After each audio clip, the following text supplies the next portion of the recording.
Hi, I'm Paul J. Welcome to theAnalysis.news. We'll be back in just a few seconds with Larry Wilkerson to talk about the situation in the Ukraine. Please don't forget there's a donate button, subscribe, and share. All the buttons.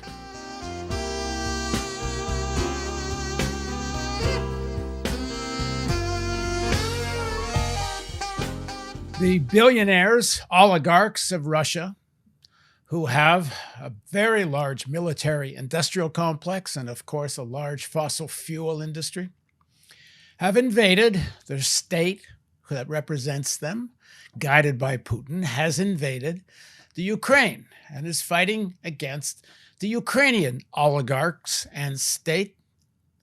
Of course, it will be the kids of Russian working class families, and particularly Ukrainian working class families, that will pay with their lives.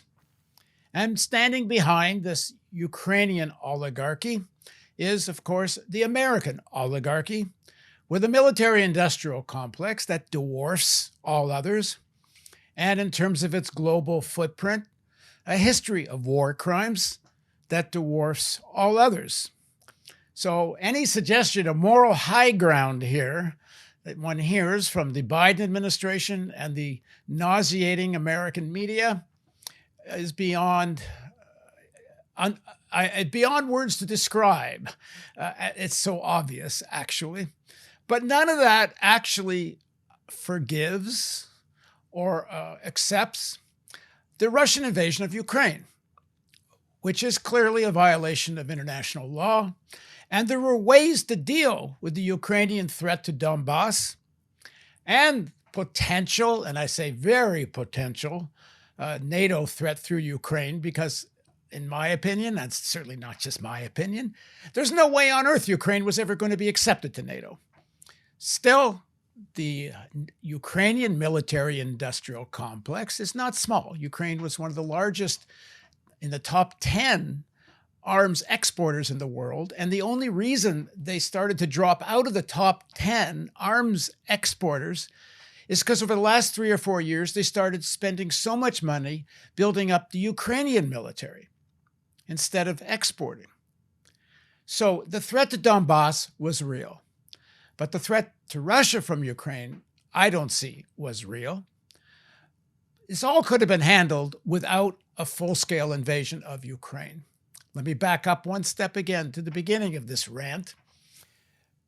Nothing the Russians have done in Ukraine compares what the U.S. did in Iraq and many other places. There's not a moral equivalency here. The war crimes of the United States far surpass Russia or any other country. That doesn't mean what Russia, I think, has done in Ukraine is acceptable, forgivable, or justified. At any rate, that's my rant. Now I'm going to introduce the person who you probably came here to actually listen to, and that's Larry Wilkerson. Larry was the chief of staff for Colin Powell at the State Department and also worked with Powell at the Joint Chiefs. Thanks very much for joining us, Larry. Thanks for having me, Paul.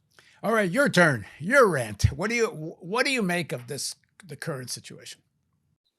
The first thing I would observe as a military professional is that Clausewitz said in book 8, I think, beware of the vividness of transient events. This is a transient event. What does that mean? Well, let's put it in the context of Grant in Virginia when he finally takes over the bulk of the Union forces and he's pursuing Lee relentlessly through Virginia, and he's asleep one night in his tent and an aide runs in all breathless and says, "General, wake up, Lee's on your flank." And Grant thinks for a second, looks at the aide, thanks him, and rolls over and goes back to sleep. That's what a transient event is. And that's what we should be doing, rolling over and going back to sleep, as it were. Because at worst, Putin is probably going to consolidate his hold on the two westernmost oblasts, which he pretty much already owned anyway. Eastern. You said Western. You meant Eastern? Yeah, Eastern Oblast. And probably, if I were he anyway, militarily I'm speaking now, I would carve out a 50-kilometer wide, maybe corridor down to Odessa, because Odessa is a more important port than any port in Crimea. And that's what Russia's Navy and Russia's military in general is probably salivating over. So why does that affect the security of the United States? Is a fundamental question. Ukraine was in the Soviet Union for 70 freaking years of the Cold War. And they did not threaten the United States of America, nor did they threaten NATO. Russia did. Moscow did. In fact, the nuclear weapons in Ukraine could not have been shot by anyone in Kiev or anywhere else in Ukraine. The codes and the firing commands came from Moscow. Ukraine is not a threat now to the United States. So why are we even paying any attention to this? Well, the reason is, as I learned last night, as I watched on Ari Melber's 6 o'clock show on MSNBC and listened to all these pontificators pontificate, the reason is, get this now, we have found the issue that is brought bipartisanship back to the Congress of the United States. War, rumors of war, brings bipartisanship back to the Congress of the United States. Are you falling over in shock yet? This is what we're all about today. We are a national security state. We are a military industrial complex supporting that state.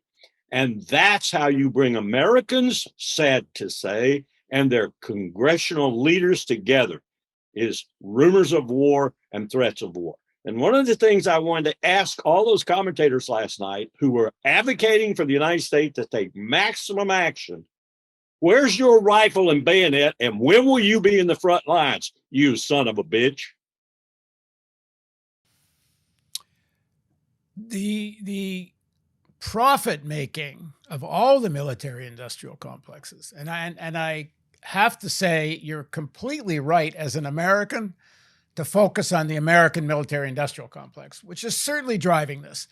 And more than driving this, the government in the Ukraine, which was really, this lineage of this government really begins in 2014 in a coup more or less orchestrated by the United States, where Biden himself actually had a hand in in what happened in the coup and the events afterwards.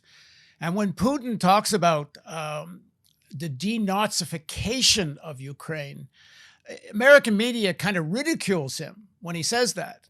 But it's actually very true. There are a lot of Nazis in that regime.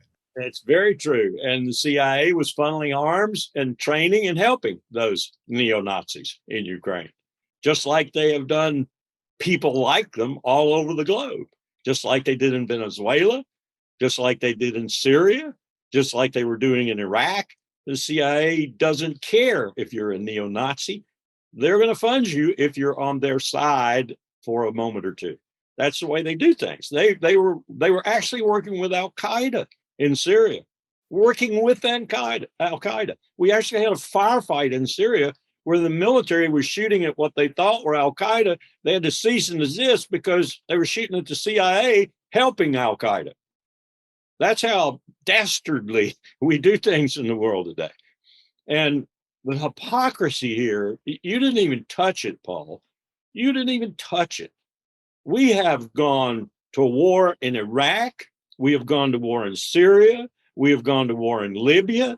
We have stayed in Afghanistan well beyond our writ.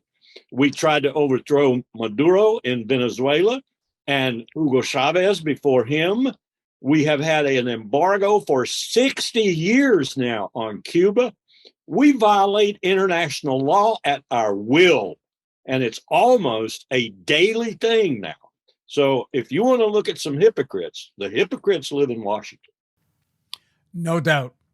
But I do want to say and ask, it seems to me the real issue here was Donbas, the eastern region of Ukraine, which is primarily populated by Russian-speaking people, which, as far as we know, want to be independent of the Ukrainian, Western Ukrainian state, which is very much an extension of U.S. power, and populated by.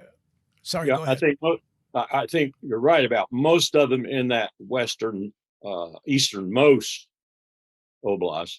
I think it's a toss-up in the other oblasts, but it's a majority of Russian speakers and Russian affinity, people with Russian affinity.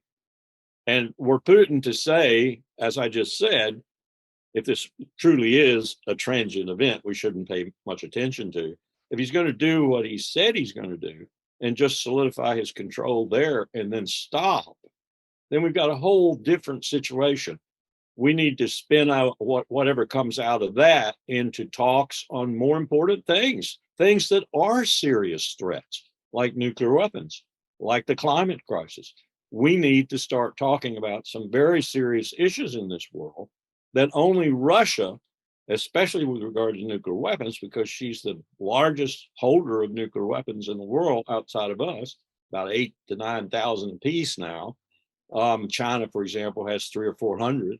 No one comes close to Russia, and no one comes close to us. And this is a real existential threat we're looking at, this new lease on life that nuclear weapons have, largely because we've destroyed the ABM Treaty, the INF Treaty, the Open Skies Treaty. You name the treaty that was good for nuclear arms control, and we've destroyed it. We almost destroyed under Trump, New START. Thank God we didn't do that one. We didn't go all the way. We still have that. And thank God Putin was willing to do it. Those are the serious issues that really threaten American security. We need to get out of this focus on these transient events and get into the real issues. But that's not where the money is. No, you're right. You're right. You got to keep rumors of war and war in order to keep Lockheed Martin, Grumman, Boeing, United Technologies, all these people feasting on the monstrous cash that comes from war. You know, I look back on Halliburton and my two real close experiences in Iraq and Afghanistan. Halliburton made $44 billion off Iraq and Afghanistan. I think Pfizer only made $26 billion off its COVID vaccine. There's no good players in this situation. Number one, creator of the Ukraine crisis is the United States. Most recently, the 2014 coup. But also, the United States could have taken NATO off the table, and so could the rest of Europe, because the whole thing's ridiculous anyway, because everybody knows they will never get consensus in NATO for the inclusion of Ukraine. Well, think about this, Paul. You've got a good point there, but think about this. There are 30 nations now. But think about this. You go out across the Mississippi toward the west, go up into Minnesota, go down into Texas, come back into Alabama and Mississippi, and ask people where these countries are, and they can't find them on a map. And then you tell them, do you realize you're signed up for nuclear war for Montenegro? Do you know where Montenegro is? You know what? Montenegro is probably the biggest automobile theft center in the world. Okay? None of these countries should have gotten into NATO strictly based on the requirements to be a NATO member, but we sort of massaged those. The corruption is so high. The crime is so high. They shouldn't have gotten in. But these countries are now part of Article 5. An attack on one is an attack on all. If someone were to attack Montenegro, we would have to risk nuclear war for that country. What American is going to sign up to that? Now, people say to me, and they have a point, oh, who's going to attack Montenegro? Who's going to attack Ukraine? Who's going to attack Georgia? You know, my president went to Tbilisi, and with Saakashvili by his side, the young Georgian president at the time, declared that Georgia would be a member of NATO. Putin took 2 oblasts there, too. Don't blame him a bit from his perspective. That's how stupid we are. That's how strategically inept we are. We have made Putin politically, domestically. We've given him the poll ratings to stay in power.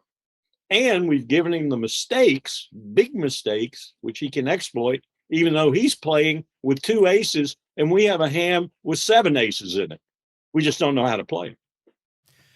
You mentioned Saakashvili from Georgia, who was one of the most corrupt leaders Georgia has ever had, and was eventually run out of the country after escaping charges of corruption after he collaborated with John McCain originally to try to create this crisis with Russia. Where does he go? Saakashvili winds up in the Ukraine, gives up his Georgian citizenship. And then when Odessa has an uprising against this right-wing fascist Ukrainian government, the Russian-speaking mostly Odessa, this guy Saakashvili is appointed governor of Odessa and paid $200,000 a year to govern, and gives up his Georgian citizenship. I mean, the guy's got to be a CIA asset.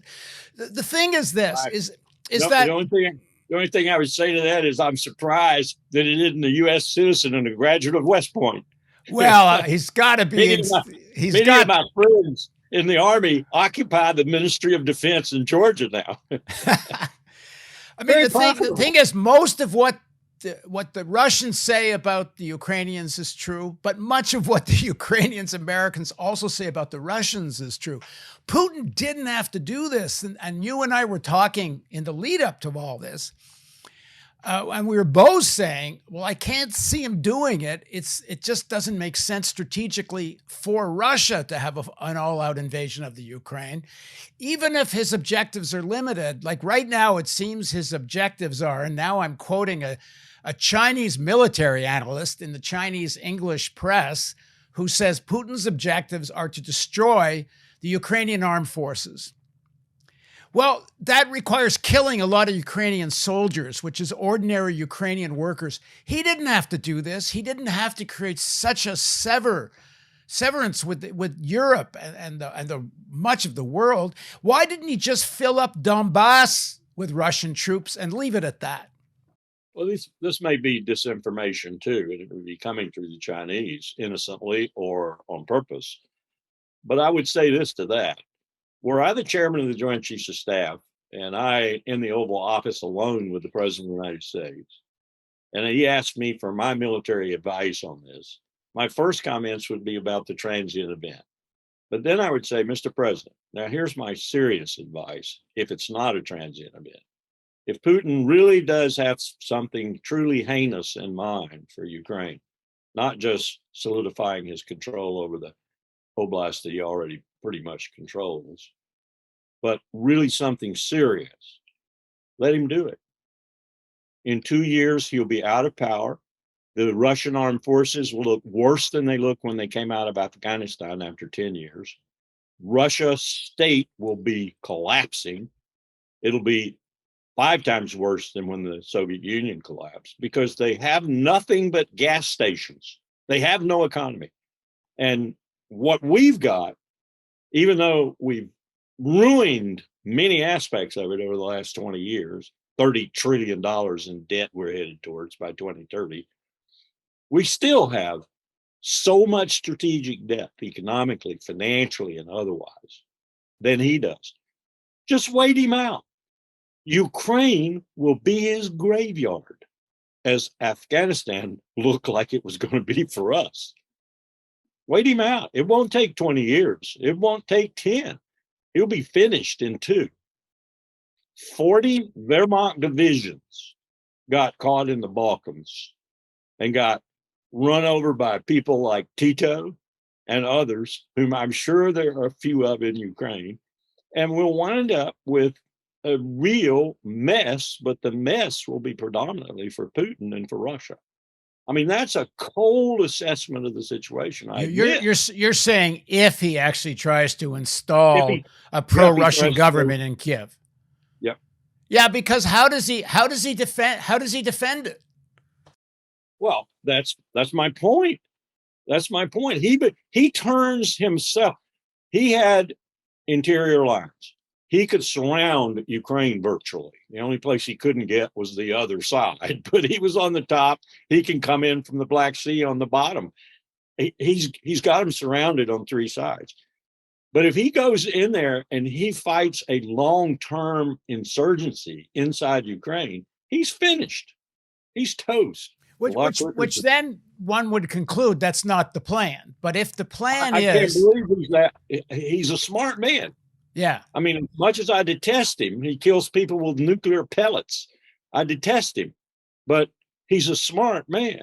And everything he's done up to this point, exploiting our mistakes in Syria, in Libya, in everywhere we've made a mistake, he's exploited. Georgia, now Ukraine. I can't believe he's going to be stupid now. He could be, but I have a hard time following that track record of strategic adeptness and suddenly see him doing something like that.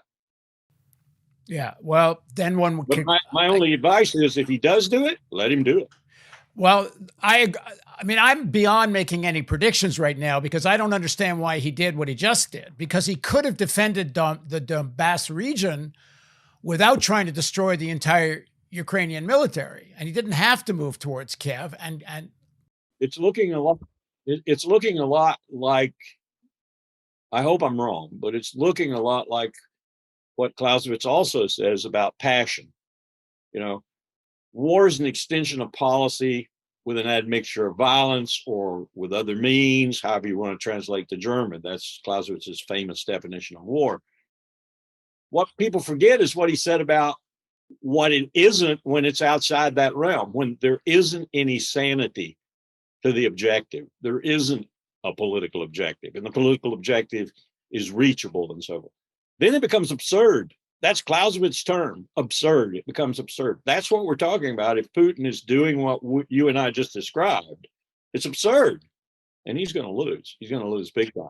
I agree, but I also think what he's doing now is absurd, because if the real issue is the defense of Donbas, which I believe it is, because I think this NATO thing's a red herring, because Ukraine was never going to get into NATO. So if I'm right about that, the real issue is Donbas, and that's a real issue, and it's an issue that's very dear to the heart of most Russians. So the defense of Donbas, he would have had popular support. But it's also. Let me just finish this point. Let me just finish this point. But this move beyond Donbas does not have popular support in Russia. And no. if it was legal to have protests against this war, people I talk to in Russia say there would be massive protests against what's taking place. They already right have now. been. But I mean massive. These people that are doing it are very brave, because they are getting arrested. Yes, they are. They are. The other aspect of it that probably a lot of Russians don't understand, other than the Navy and maybe a few people in the what is the equivalent of their National Security Council, is Crimea and Odessa are almost they're almost the sine qua non of a Southern naval strategy. You almost have to have that, because if you don't, it's like China in the South China Sea. You know, people want to know why the -9 line. Why does China make all these claims? Well, you can't race your fleet into action. You can't get out. You can't fight. You're destroyed before you even get out of port or out of the waters around your port. That's what China's facing. So you've got to have this buttress. You've got to have this. They can't have Turkey closing the strait, for example. They're going to force the strait? Well, maybe they could, but then they've got war with the Turks, and I'm sure they don't want that. So you need this space to unlimber your fleet, so to speak, and to get it out into action. And that's their southern access, the Black Sea, Odessa, Crimea, and so forth. So I can understand why some admirals would be really pushing Putin. I got to have this. I got to have this. I got to have this. Let's assume the strategy of Putin is to destroy the Ukrainian military, pull back, take the entire region of Donbas, and as he has now recognized, both in, I always screw up the names of these things, so I'm going to look at them again, in Donetsk and Lugansk, and beyond, in the entire region, and allow that to be independent, as he's already recognized, and defend that. And he's now disabled the Ukrainian military in theory, so that they can no longer threaten Donbas. Why was it worth it? Why there were certainly lots of voices in Europe and elsewhere that NATO was pointless. Why in NATO? There were divisions in NATO. You and I, in a previous interview, were talking about how almost war was dividing NATO, but actual war is uniting NATO, and it is. I mean, where the hell is the strategic victory for him in this? I don't get it. It would have been a strategic victory in my mind had he done what we were saying in the beginning.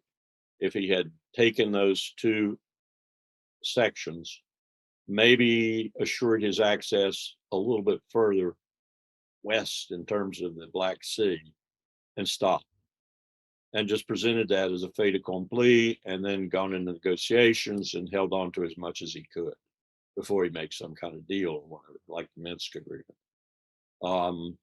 I don't understand this if he goes further. Now, he hadn't yet. You have to remember, as I was listening last night as we were participating in Harry's show, a lot of these people are pontificating. A lot of these people don't know what they're talking about. They throw a map up and they say here and there and everywhere. And you got to have somebody tell me what's going on the ground, what is actually happening. Where is the front of the tank? Where is the front of the fuel loader? Where are the aircraft dropping their bombs and so forth? I've got a little bit of that picture now, but I don't see this full onslaught on the entire tapestry of Ukraine yet. No, I mean, we're doing this interview Friday afternoon, February 25th, I think it is, right? The 25th? Yeah. And so far, we haven't seen that. Now, if you listen to Putin's words, demilitarization, from what I can make out and what this Chinese analyst says, means, just like it sounds, destroys a lot of the, if not most of the Ukrainian military, which means Army, Navy, and Air Force. But he went further. Denazification and holding criminals accountable for crimes committed, which I think to a large extent means the crimes committed in Odessa and in Donbas region during and after 2014. And there were crimes, and there are Nazis to be denazified. But that means you got to capture these people. Denazification means run them out of the country or capture them and put them on trial. And what's new about Odessa? Odessa's been a center of crime for what, how many years? How many millennia? I mean, read Alan First. He's writing about 80 years ago, 90 years ago, the years before World War II, the years of World War II. And Odessa is the place where you go if you want to be a criminal. It's kind of like Cosa Nostra in Sicily. So what is this newfound desire to purify Odessa and the regions around? It's kind of like Marseille in France. People used to tell me when I was down in Provence, don't go to Marseille. Ooh, that's bad. That's a bad place. Went there, it wasn't so bad. But I do understand that there's a lot of crime there. And I do understand there's a lot of crime in Odessa, and some of the smartest criminals on the face of the earth live in the families in Odessa. So what's this deal that you got to go clean Odessa up now? That sounds to me like rhetoric. So anyway, there's a lot of this I don't get, and I don't get Putin's strategy here. It seems to me there was a much wiser course, but at least I condemn Russia for what they're doing. I condemn any war that where working class kids fight working class kids so oligarchs can get richer. And first and foremost, I condemn the American oligarchy who do that more than anybody. I'm with you on all of that. But where this all ends up, I don't know. And I think I got a thing down on my panel down there that Kate Gould from the Friends Committee for National Legislation gave me. And I look at it every day as I go down to my washing machine. Now that I don't have a wife, I have to wash my own clothes. It says, war is not the answer. And then there's a little, arrow, and it says, war is still not the answer. And it is not the answer today more than it has ever not been the answer in the last 5 millennia. Because today we are going to disappear from this planet in less than 2 generations if we don't do something really fast and effective. About climate. Yes. So this business of going to war when we should be going to war, metaphorically speaking, against the changing climate to ameliorate it, adapt and ameliorate. This report that's coming out on 28 February in the 300-page summary, it's the only part of the report that's approved by every country. Every country signs up to it. The technical section in the major body of the report essentially says, and it's reflected in the summary, but they don't get as dramatic. It essentially says, you do not really want to live in a 1.5 degree world. You can't live in a 2+ degree world. Right. And guess why? we're headed for 3 or 4. And no one's talking about it at all now. Now it's all Ukraine. That's the other thing war does. It gets everyone's attention. Look at this bipartisan. Mitch McConnell was up talking positively about Biden and about doing something about Ukraine. That termagant, I mean, this is unity. When in trouble, be a wartime president. That's it. That's it. You want to get reelected, George? Go out and get yourself a war. Oh, I think I'll go to Iraq. I'll get reelected. Daddy didn't get reelected, but I will. Watch me get reelected. I'll time my war right. Okay, final question. And I want to go back to something you said earlier. Both countries, Russia and the United States, have essentially doomsday machines. Both countries have a nuclear war strategy, if I understand it correctly. If conventional war broke out directly between U.S. and Russian troops, and one side looks like it could be losing, both sides have a strategy of using nuclear weapons. So explain to us, what is this doomsday machine that both countries have, and how dangerous is that?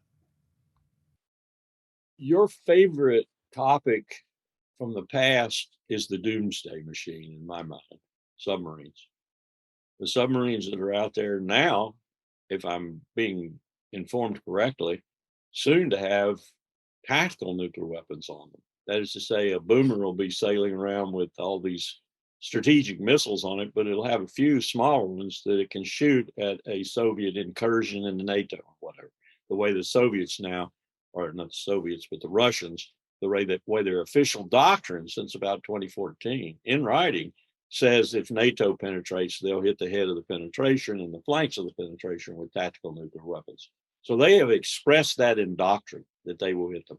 So we had to come back and we had to say we're going to develop a weapon that'll be the same thing. That's the reason we had to cancel the INF treaty, so we could build this weapon. So look at what we're doing. Now, I'm having a real problem, and I know something about submarines. I wrote my master's thesis, as it were, on attack submarines in support of the battle group at the Naval War College. I'm having a little problem with how does someone in Moscow identify when that door opens and that missile comes out of that ballistic missile submarine that it's not a strategic missile, that it's just a tactical missile, and unleash hell, because you don't have much time. You've got to make a decision pretty fast. This is another thing. We've let it devolve to where now the leaders of these countries, the two most dangerous, Moscow and Washington, of course, they can make a decision on the split second when they don't know they've only got maybe 28 minutes to make that decision. And there's no time to see if everything's right. And we've made so many mistakes in the past.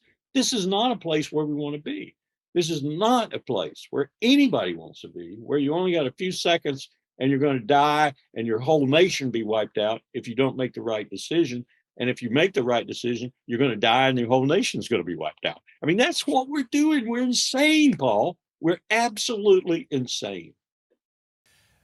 And part of that insanity is thinking that one side could use a tactical nuclear weapon and it doesn't spiral into nuclear war. Like it's impossible because whoever's losing that exchange has to go to another stage of nuclear weapons. No one's going to accept losing. When we were briefed on this the very first time, it was some time ago. It was right after their 2012 maneuvers, I think, their core size maneuvers.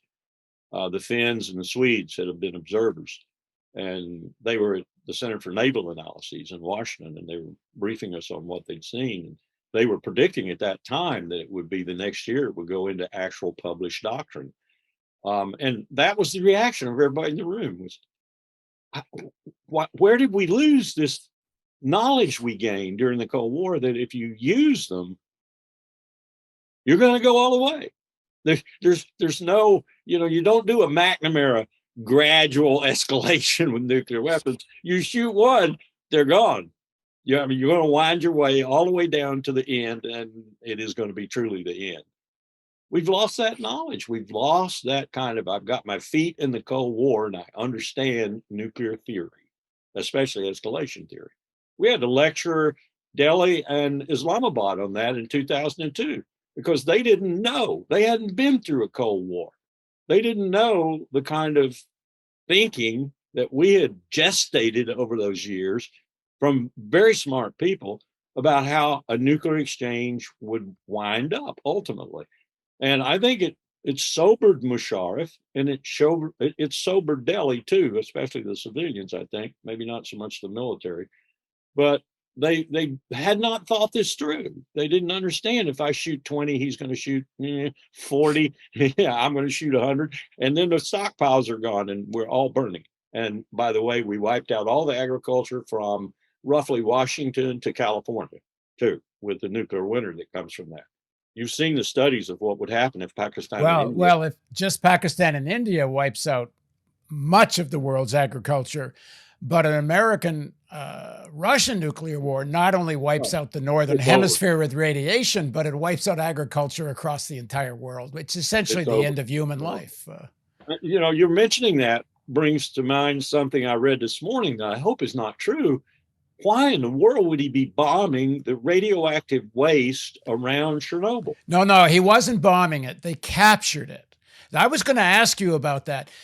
Apparently, the reasoning was to capture Chernobyl because they were afraid someone, I don't know if it's Ukrainian armed forces or some fascist forces, might try to use the Chernobyl waste as a kind of weapon to try to weaponize what's in Chernobyl. That makes sense. That makes sense. That makes sense. That was one of our greatest concerns right after 9/11.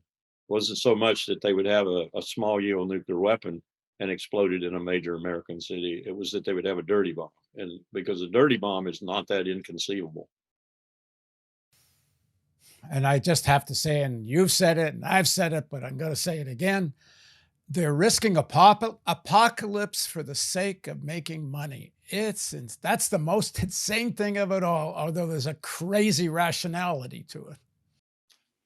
There is, if you're one of these short-term dudes who's a billionaire and, you know, just sucking down the good life every minute of every hour and no vision for the future at all and no give a damn about grandchildren, the future, our posterity. One of the things that just stuns me, Paul, is how far we've come from people who were willing to risk their lives, their fortune, and their sacred honor. And now we don't even think about our posterity. It's not even in our thoughts. COVID has proven it to me. COVID has proven it to me. No one cares about other people anymore. All right. Thanks very much, Larry. Thanks for having me. And thank you for joining me on theAnalysis.news. And please don't forget, there's a donate button, subscribe, share. If you're watching on YouTube, hit that little bell up there, which in theory is supposed to tell you when a new story goes up, although I'm hearing from subscribers who have rung the bell that YouTube is not letting them know when our stories go up. So the most important thing is go to the website, get on our email list, and then you actually will know when our stories go up. Thanks again, Larry, and thank you for joining us on theAnalysis.news.